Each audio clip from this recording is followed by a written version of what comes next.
Morgan Stanley composite index में yes bank के शामिल होने के बाद काफ़ी सुर्खियों में आ गया है बैंक, क्योंकि प्राइस में काफ़ी अपवर्ड मूवमेंट देखने को मिला है। 15 रुपये से 22 रुपये तक हमने मूवमेंट देखा है और इसमें तकरीबन कवायद लगाई जा रही थी कि 100 करोड़ इक्विटी शेयर्स बाई होंगे पोर्टफोलियो एलोकेशन के लिहाज से।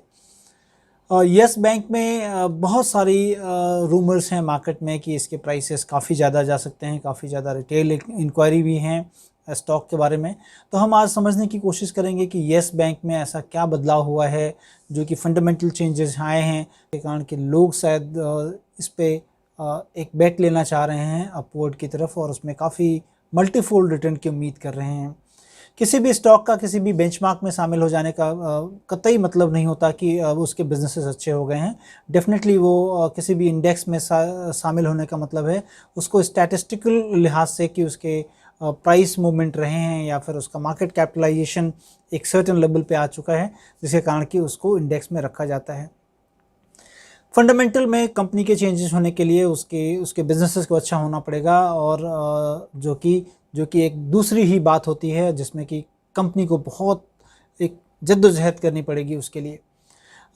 अब कंपनी के बिजनेसेस को देखेंगे, कंपनी जिस बिज़नेस में है, बैंकिंग बिज़नेस में किस तरह से कर रही है और कंपनी की क्या हिस्ट्री रही है, एक बार उसको भी देखने की कोशिश करेंगे और किन सेटबैक्स के थ्रू कंपनी गुजरते हुए आज आपके सामने है।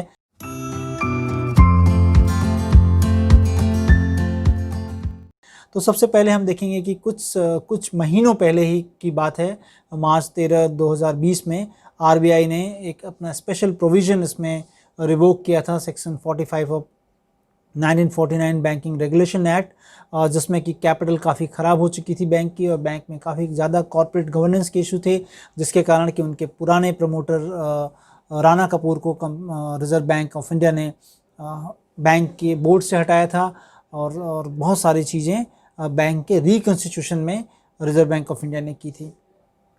अब कॉर्पोरेट गवर्नेंस के जो इशू थे जिसके कारण कि एनपीए का बहुत बड़ा क्रिएशन हो जाना बैंक में और उसकी कैपिटल को वाइप ऑफ कर देना एक चिंता का विषय होता है और डेफिनेटली होता है, क्योंकि फाइनेंशियल सिस्टम में जो डिपॉजिटर्स होते हैं उनकी फेथ को बरकरार रखना सिस्टम में बहुत ज़रूरी होता है, जिसकी कि पहरेदारी हमारा सेंट्रल बैंक करता है, रिज़र्व बैंक ऑफ इंडिया या हमारी गवर्नमेंट करती है।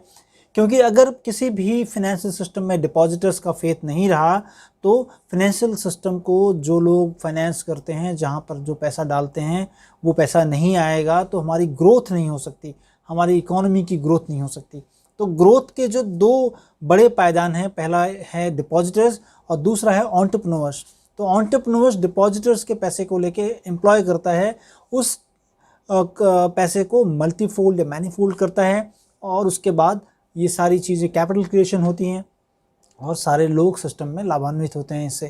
तो येस बैंक में अगर देखें तो येस बैंक में इसी चीज़ जद्दोजहद को बचाने के लिए रिजर्व बैंक ऑफ इंडिया ने और गवर्नमेंट ने इंटरवीन किया। येस बैंक को दोबारा से जब रिकॉन्स्टिट्यूट किया गया तो इसमें जो दो मुख्य बातें रही, उसमें पहली बात रही कि इसमें जो एडिशनल टायर 1 बॉन्ड थे, बॉन्ड होल्डर थे, उनको राइट डाउन कर दिया गया टोटली, जो कि मामला अभी भी लंबित है कोर्ट में, जिसमें कि जो टायर 181 जो बॉन्ड होल्डर हैं वो अभी गए हैं, वो मामला लंबित है। लेकिन बैंक का मानना है और आरबीआई का मानना है कि जो इनहेरेंट प्रॉपर्टीज़ है 81 बॉन्ड की, जिसमें कि रिस्क ज़्यादा है, ऐसा उनके कॉन्ट्रैक्ट में है, बैंक का भी मानना है और आरबीआई का भी मानना है, जिसके कारण कि उनको राइट डाउन किया गया।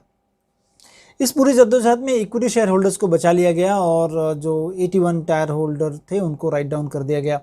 ये कहना बहुत मुश्किल होता है कि जब कभी भी बैंक की रिकॉन्स्टिट्यूशन होती है या 45 सेक्शन को रिवोक किया जाता है आरबीआई के द्वारा, तो किन जो इन्वेस्टर्स को या किन लोगों को कैपिटल स्ट्रक्चर में बचाया जाए और किन लोगों को राइट डाउन किया जाए। क्योंकि हमारे सामने 3 एग्जाम्पल हैं। पहला ग्लोबल ट्रस्ट बैंक है, जिसमें कि पूरी तरह से इक्विटी होल्डर्स को राइट ऑफ कर दिया गया था, उसको ओरिएंटल बैंक ऑफ कॉमर्स में मर्ज किया गया था। दूसरा हमारे सामने येस बैंक है, जहाँ की इक्विटी शेयर होल्डर्स बच गए, लेकिन 81 जो एडिशनल टायर 1 में जिन्होंने बॉन्ड में इन्वेस्ट किया था उनको राइट डाउन कर दिया गया। और तीसरा हमारे सामने लक्ष्मी विलास बैंक है, जिसमें कि दोनों को राइट ऑफ कर दिया गया, इक्विटी को भी और 81 बॉन्ड होल्डर को भी। तो ये कहना बहुत ही मुश्किल है कि मतलब कवायद करना या उसको फोरकास्ट करना कि किस बैंक का, कभी भी बैंक जब मोरेटोरियम में जाती है या फिर बैंक दिवालिया होने के कगार पे होती है तो कौन से लोग बचेंगे और कौन से लोग नहीं बचेंगे। चलिए फिलहाल हम बात करते हैं कि जो लोग बचे हैं उनकी बात करते हैं, और उसमें बैंक का जो कैपिटल अगर आप देखेंगे तो बैंक की कैपिटल में काफ़ी बड़ा एक्सपेंशन किया गया, क्योंकि रिकॉन्स्टिट्यूशन के द्वारा बैंक में कई इन्वेस्टर्स को लाया गया, जिसमें कि स्टेट बैंक ऑफ इंडिया एक सबसे बड़ा इन्वेस्टर के रूप में आया। और उसके बाद हम देखेंगे ICICI बैंक है, एक्सिस बैंक है, Kotak Mahindra bank, IDFC first bank है, HDFC लिमिटेड भी इसमें इन्वेस्ट किया है, LIC ने भी पैसा इन्वेस्ट किया है। तो इन तमाम लोगों ने मिलकर जो है इस कंपनी में इन्वेस्ट करके डिपॉजिटर्स के फेथ को बचाया गया और ओवरऑल बैंकिंग सिस्टम को बचा लिया गया। इस पूरी जद्दोजहद में जो सबसे बड़ी चीज़ बैंक में हुई कि इनके कैपिटल बढ़ गई, मैंने इक्विटी जो शेयर होल्डर्स हैं इसमें काफ़ी ज़्यादा एक्सपेंशन हो गया बेस का, जो कि पहले हम देखेंगे अगर बैंक के कैपिटल स्ट्रक्चर को देखें कि मार्च के पहले क्या था तो करीब करीब 250 करोड़ के इक्विटी शेयर्स थे, जो कि अब सितंबर आते आते वो देखेंगे कि आपको 2505 करोड़ का इक्विटी शेयर्स हो गया कंपनी में, मतलब ऑलमोस्ट जो है 10 टाइम्स बढ़ गया इसमें। अब ये 10 टाइम्स बढ़ने के बाद बैंक जो है नॉर्मल ऑपरेशंस में आ गया है। बैंक में RBI ने भी कुछ लिक्विडिटी इंजेक्ट की थी, 50,000 करोड़ रुपए दिया गया था, क्योंकि बहुत सारे डिपॉजिटर्स ने अपने डिमांड लेने चालू कर दिए थे कि जो भी उनका डिपॉजिट्स है उसको ले रहे थे वापस, तो ताकि बैंक में लिक्विडिटी रहे पूरी सिस्टम में, जिसको कि सपोर्ट किया RBI ने। और बैंक ने अपने सितंबर क्वार्टर के रिजल्ट आए हैं उसमें बैंक ने बताया है कि बैंक वो जो 50,000 करोड़ रुपए RBI ने दिया था उनको सपोर्ट के लिए, उसको उन्होंने वापस कर दिया, तो ये एक अच्छी बात है। अब हम बैंक के बिज़नेस को देखेंगे कि बैंक का बिज़नेस स्टैंड अलोन कैसा है, और फिर अब इनके पेयर्स से भी हम एक बार थोड़ा देख लेंगे, थोड़ी बहुत कंपैरिजन करके कि कैसा है। तो सबसे पहले हम बैंक की बुक्स को देखें कि बैंक की बुक्स जो इनकी बैलेंस शीट है वो 2.5 लाख करोड़ की है। 2.5 लाख करोड़ की बैलेंस शीट में इनका जो लोन जो पोर्टफोलियो है वो 1,66,000 करोड़ का लोन पोर्टफोलियो है। डिपॉजिटर्स ने जो पैसा डाल रखा है 2.5 लाख करोड़ में वो 1,35,000 करोड़ के करीब का है। और बैंक ने 1,66,000 रुपया लोन है रिटेल और होलसेल में, मैक्सिमम इनका होलसेल में है, रिटेल में कम है।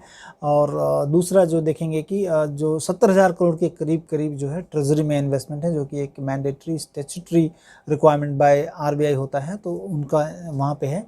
और इन तीनों में रिटेल बोल लें, होलसेल बोल लें और ट्रेजरी बोल लें, इन तीनों में केवल कई क्वार्टर से ट्रेजरी में ही केवल इनकम आ रही है। होलसेल बैंकिंग बोल लें और या इनके रिटेल बोल लें अभी भी लॉस में चल रहे हैं वो, क्योंकि वहाँ पर NPA क्रिएशन ज़्यादा हो रहा है, तो सेगमेंटल जो प्रॉफिट है वो नहीं आ रहा है। अब 2-3 चीज़ें और इसमें देखने ज़रूरी है कि बैंक जो है का जो कॉस्ट है वो अगर देखेंगे तो कॉस्ट टू इनकम रेशियो हम देखते हैं बैंक में, जो कि येस बैंक में देखें ऑलमोस्ट 50% के करीब है, जो कि पहले से थोड़ा कम हुआ है। मतलब आप समझो कि 1 रुपया अगर बैंक कमाता है तो 1 रुपये में 50 पैसे इनको खर्च हो जाते हैं। तो ये जो है बहुत हायर साइड में है, इनको कम होना चाहिए। बेंचमार्क की बात करें तो HDFC बैंक में उनका जो कॉस्ट इनकम रेशियो बहुत ही अच्छा है, जो कि 35% है, मतलब 1 रुपये में 35 पैसे केवल उनके खर्च करते हैं कमाने के लिए। तो अब ये क्यों है, तो इसको समझ लें कि सबसे पहली चीज़ जो अब कॉस्ट ऑफ फंड कहाँ से आता है। कॉस्ट ऑफ फंड के लिए आपके पास कासा होना बहुत ज़रूरी है। कासा मतलब current account saving account. Current account saving account में जो भी पैसा जो डिपॉजिटर्स रखते हैं वो बहुत ही लो कॉस्ट होता है बैंक के लिए। और अगर हम येस बैंक की बात करें तो इसमें 25% ही है, टोटल डिपॉजिट्स का 25% केवल इनके पास करंट अकाउंट सेविंग अकाउंट में है, जो कि काफ़ी लो है। बैंक लक्ष्य रख रही है कि आने वाले 5 सालों में ये हम 40 से ऊपर ले जाएंगे, 40% से ऊपर ले जाएंगे। मौजूदा जो बेंचमार्क है HDFC बैंक, वहाँ पर देखें तो कासा जो है करीब प्लस 40% है, तो काफ़ी अच्छा है उनका। और यही कारण रहा है कि कॉस्ट टू इनकम रेशियो जो है इस बैंक का ज़्यादा है। अब दूसरी चीज़ देखें तो जो निम है, जो कि नेट इंटरेस्ट मार्जिन है, जो कि बैंकिंग में जो बहुत एक इम्पॉर्टेंट रेशियो जो हम देखते हैं वो नेट इंटरेस्ट मार्जिन का होता है, तो 3.1 के करीब है, जो कि बेंचमार्क का देखें HDFC बैंक का तो 4% के करीब है, 4 पॉइंट के ऊपर है। तो ये यहाँ पर लैग है थोड़ा सा। और रिटर्न ऑन एसेट्स जो कि काफ़ी पैथेटिक है कंपनी का, वो 0.2% के करीब है, जो कि बेंचमार्क का देखें तो 2% के आसपास है। तमाम और सारी जितनी भी बैंकें हैं जो कि अच्छी बैंक परफॉर्म कर रही हैं, उसमें हम देख लें कि एक्सिस बैंक का देख लें, या फिर कोटक महिंद्रा बैंक का देख लें, या फिर इंडसइंड बैंक का देख लें, तो आईसीआईसीआई बैंक का देखें।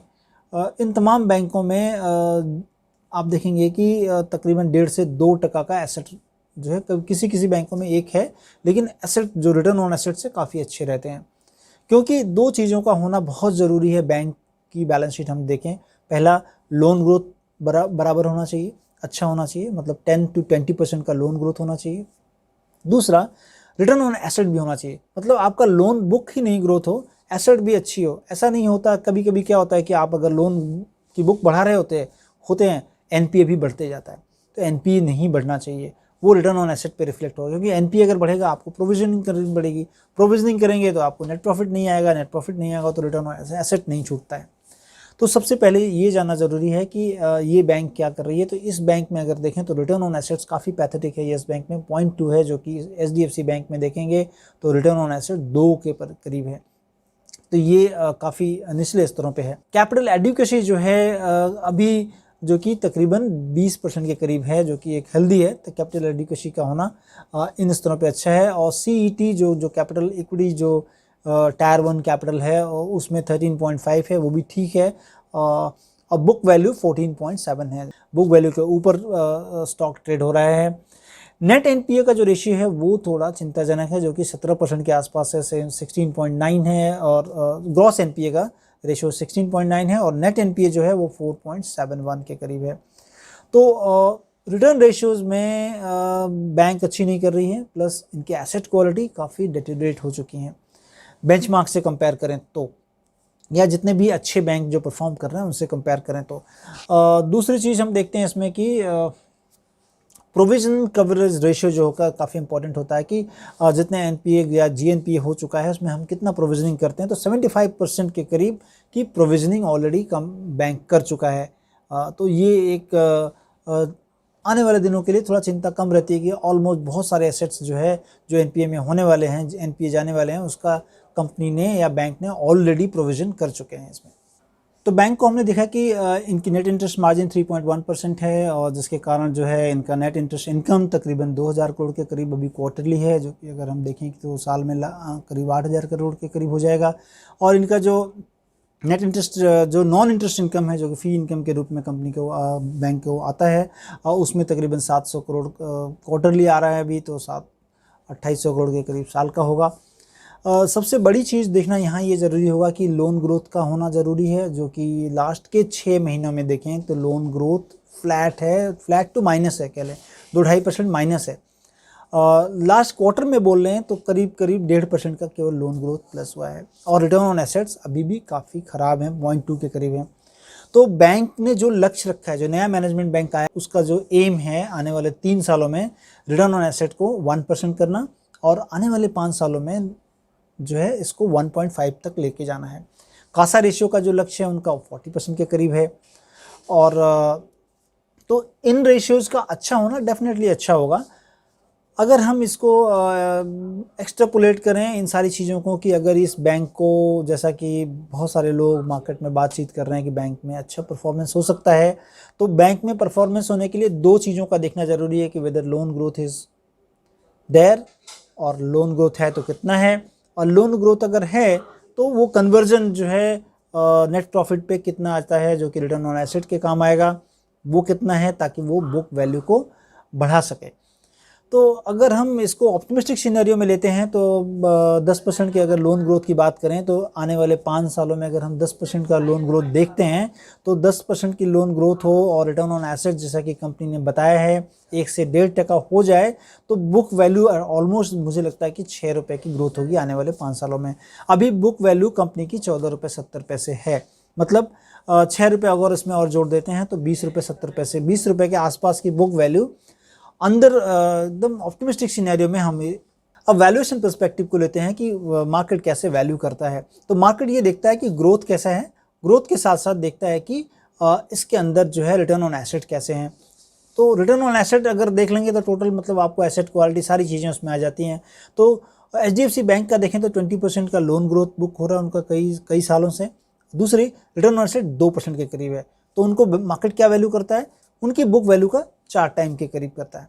सिमिलरली अगर दूसरे एसेट्स को देखें, उसके नीचे वाली जितने भी बैंकें हैं उसको देखें, एक्सिस बैंक को देखें या कोटक महिंद्रा बैंक को देखें, तो वहाँ पर रिटर्न ऑन एसेट्स 2 के आसपास है। लोन ग्रोथ 10 से 15% के करीब की है, तो 10 से 15% चूँकि लोन ग्रोथ थोड़ा कम है, तो उन लोगों को 1.5 से 2 टाइम्स उनके बुक का उनको मिलता है वैल्यूएशन। जहाँ तक कि हम बात करें कि करंट जो मौजूदा भाव है 18 रुपये के करीब है और 15 रुपये का भाव है, 15 रुपये के करीब की इसकी बुक वैल्यू है, तो काफ़ी ऑप्टिमिस्टिकली ऑलरेडी बैंक ट्रेड हो रहा है।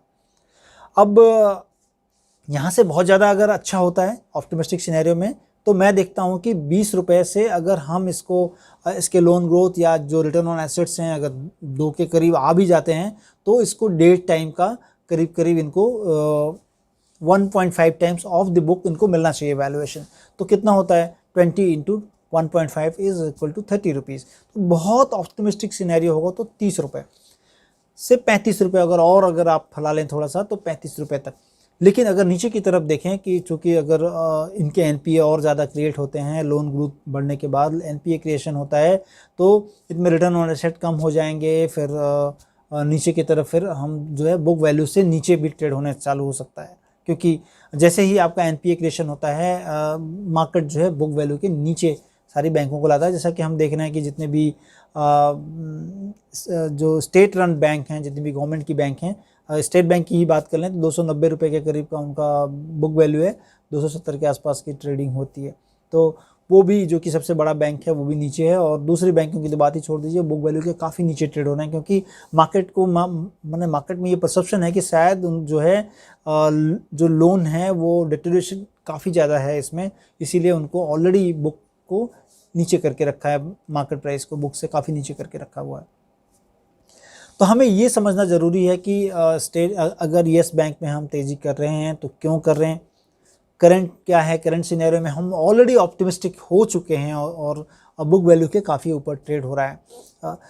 बैंक को कब अच्छा वैल्यूएशन मिलेगा, तो सबसे पहले 2-3 चीज़ों को देखें आप। पहला चीज़, नेट इंटरेस्ट मार्जिन इसकी बढ़नी चाहिए। दूसरी चीज़, कॉस्ट टू इनकम रेशियो इनके जो कि अभी काफ़ी पैथेटिक हैं, मतलब 50% के करीब है, उसमें गिरावट होनी चाहिए, और रिटर्न ऑन एसेट अच्छा होना चाहिए। तो ये 3 चीज़ों को देखना आने वाले दिनों में अच्छा होगा। मतलब ज़रूरी है कि आप अगर स्टॉक प्राइस बढ़े कि नहीं बढ़े, तो ये 3 चीज़ें देखें, और ये 3 चीज़ें जब कभी भी इसमें अच्छा ग्रोथ होगा तो इसको मार्केट मल्टीपल भी अच्छा देगा, और उस समय आपके रिटर्न काफ़ी अच्छे जो है मार्केट से भी रिटर्न मिल सकते हैं इक्विटी में इन्वेस्ट करने के बाद। लेकिन गिवन द सिनेरियो, जो करंट सिनेरियो, मुझे नहीं लगता कि बहुत ज़्यादा तेज़ी इस स्टॉक में होनी चाहिए, क्योंकि इक्विटी का जो कैपिटल जो बढ़ गया है, इक्विटी के कैपिटल बढ़ने के कारण जो है नंबर ऑफ़ शेयर्स जो इशूड हुए हैं, उसके कारण सारे रिटर्न रेशियोज़ ख़राब हो चुके हैं। अब उस पर रिटर्न लाने के लिए बैंक को काफ़ी मशक्क़त करनी पड़ेगी। तो इन चीज़ों का ध्यान रखें जब कभी भी आप येस बैंक में बुलिश हो रहे हैं तो।